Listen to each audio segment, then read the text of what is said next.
Kung matetreten sila sa pagtakbo ng mga Duterte, matreten sila. Bakit? Matitino yung Duterte. Ako po'y nangangarap na ang Duterte mabalik. Pansinin nyo, noong panahon niya na nakaupo, mga politiko'y takot na gumawa ng mali. Pati pulis, pati sundalo, takot. Aba, biglang anong nangyari? Ngayon ang mga kurakot mga nakaupo. Narin po kayo? Tayo may hindi pinanganak kahapon. Alam natin yan. Bakit ang isang obispo ay sumusuporta sa ganito? Aba, hindi masamang mangarap ng pag-unlad ng pagkakaisa sa bansa natin. Kung hindi tayo magsasalita at kikilos, kung hindi tayo magpapakita ng puwersa, ng lakas, sino ang gagawa nito? No, kung palakpak lang, hindi mo magawa, lalo na sa rally, hindi mo kaya. Yung makasigaw ng Amen! Iyan yung matatapang.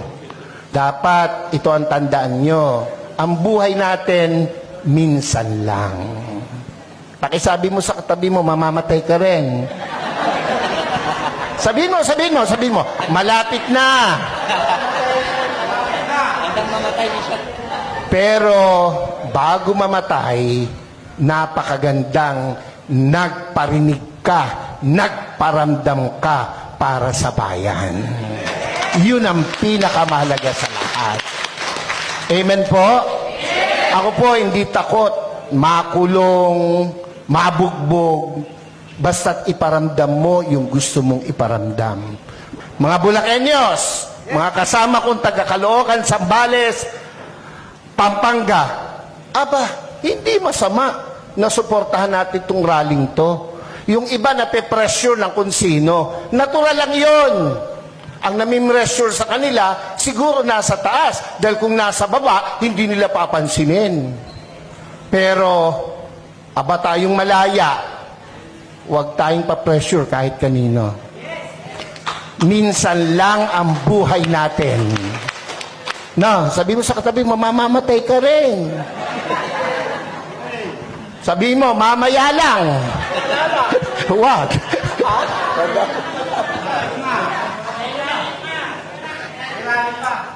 Dapat iparinig natin, iparamdam natin ang ating saloobin.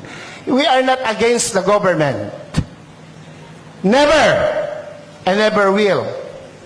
Lalo po ako.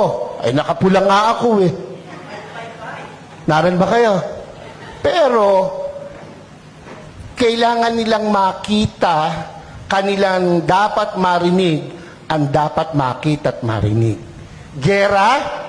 Handa ba ang Pilipinas sa gera? Ha? Kurutan man talo tayo sa kurutan. Ilan ang bilyon ang Chino, ilan tayo. Panuntukan, talo tayo. Huwag nilang gawing issue yan. At hindi mangyayaring magkagera. Pilipino pa, subukan nila rito, talo sila.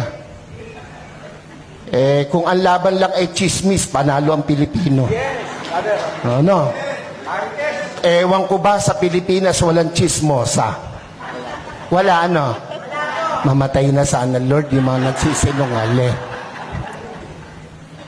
Hindi tayo papayag na hindi natin iparinig, iparamdam, ipakita ang dapat nating ipakita sa bayang Pilipinas na ating minamahal. Ako po, kung matetreten sila sa pagtakbo ng mga Duterte, matreten sila. Bakit? Matitino yung Duterte. Ako po, kahit obispo, nung panahong iyan ay lumalaban, ako po'y kasama. Ako po'y nangitim. Ako'y inalukan na maupo sa kabinet. Hindi ko tinanggap. Ang gusto ko'y makita siyang namamahala. Kung anong ginawa niya sa Davao, gawin niya sa Pilipinas at ginawa niya sa Pilipinas.